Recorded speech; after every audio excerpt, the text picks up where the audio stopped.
समाचार में आपका स्वागत है। मैं हूं तमन्ना। आइए चलते हैं आज की खबर की ओर। अखिलेश यादव बने मोहन यादव की ढाल, यूपी चुनाव तक सीएम की कुर्सी सुरक्षित। नमस्कार, आप देख रहे हैं जनता समाचार। मध्य प्रदेश और उत्तर प्रदेश दो ऐसे राज्य जो सिर्फ भौगोलिक रूप से एक दूसरे से जुड़े हुए नहीं हैं, बल्कि दोनों राज्यों की राजनीति भी कई बार एक दूसरे को प्रभावित करती दिखाई देती है। और इस समय मध्य प्रदेश की राजनीति में एक बड़ा सवाल चर्चा का विषय बना हुआ है कि क्या उत्तर प्रदेश की राजनीति की वजह से मोहन यादव की मुख्यमंत्री की कुर्सी फिलहाल सुरक्षित है। मध्य प्रदेश के मुख्यमंत्री डॉक्टर मोहन यादव को लेकर समय समय पर नेतृत्व परिवर्तन की अटकलें राजनीतिक गलियारों में उठती रही हैं। वहीं दूसरी तरफ उनके खिलाफ लगाए गए विभिन्न आरोपों को लेकर विपक्ष सरकार पर सवाल उठाता रहा है। हालांकि इन आरोपों को सिद्ध तथ्य के रूप में नहीं बल्कि राजनीतिक आरोपों और विवाद के रूप में ही देखा जाना चाहिए। लेकिन कहानी का सबसे दिलचस्प पहलू मध्य प्रदेश नहीं बल्कि उत्तर प्रदेश की राजनीति है। 2024 के लोकसभा चुनाव ने बढ़ाई बीजेपी की चिंता।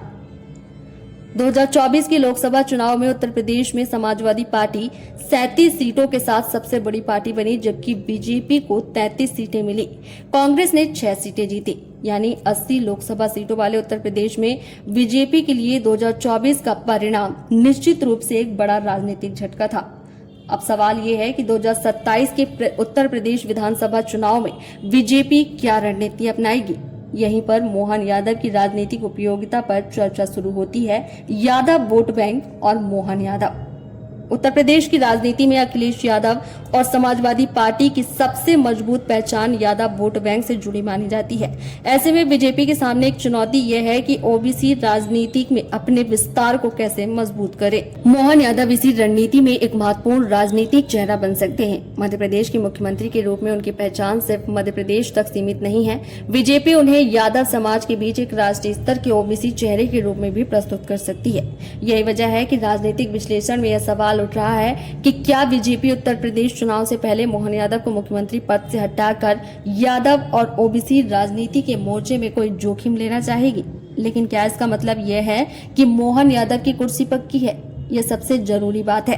फिलहाल ऐसा कोई आधिकारिक फैसला सामने नहीं आया है कि बीजेपी ने मोहन यादव को उत्तर प्रदेश चुनाव तक मुख्यमंत्री बनाए रखने का निर्णय लिया है। इसलिए इसे राजनीतिक विश्लेषण और संभावित रणनीति के रूप में देखना ज्यादा उचित होगा, न कि घोषित पार्टी नीति के रूप में। हाँ, इतना जरूर है कि उत्तर प्रदेश विधानसभा का मौजूदा कार्यकाल मई 2027 तक है। इसलिए आने वाले महीने में मध्य प्रदेश के मुख्यमंत्री को लेकर होने वाली हर राजनीतिक हलचल को उत्तर प्रदेश की चुनावी रणनीति के नजरिए से भी देखा जा सकता है। उज्जैन और मध्य प्रदेश का बड़ा राजनीतिक संदर्भ। दूसरी तरफ मध्य प्रदेश में उज्जैन से जुड़े बड़े धार्मिक आयोजन और उनकी तैयारियां भी सरकार के लिए महत्वपूर्ण है। ऐसे समय में नेतृत्व में बड़ा बदलाव बीजेपी के लिए राजनीतिक रूप से कितना उचित होगा, यह भी एक सवाल है। यानी बीजेपी के सामने एक तरफ मध्य प्रदेश में सरकार की स्थिरता और प्रदर्शन का सवाल है, तो दूसरी तरफ मध्य प्रदेश में ओबीसी और यादव वोटरों के बीच अपनी राजनीतिक पहुंच बढ़ाने की चुनौती। तो क्या अखिलेश यादव बने मोहन यादव की ढाल? यही इस पूरी कहानी का सबसे बड़ा राजनीतिक सवाल है। एक तरफ अखिलेश यादव है, जिनकी राजनीति उत्तर प्रदेश के यादव वोट बैंक पर मजबूत पकड़ बनाए हुए है, और दूसरी तरफ मोहन यादव हैं, जिन्हें बीजेपी ओबीसी और यादव राजनीति के एक वैकल्पिक चेहरे के तौर पर इस्तेमाल कर सकती है।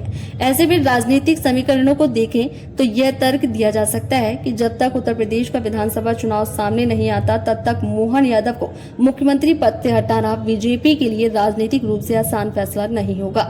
लेकिन यह भी साफ है कि मुख्यमंत्री को बनाए रखना या हटाना अंततः बीजेपी के केंद्रीय नेतृत्व का राजनीतिक फैसला होगा।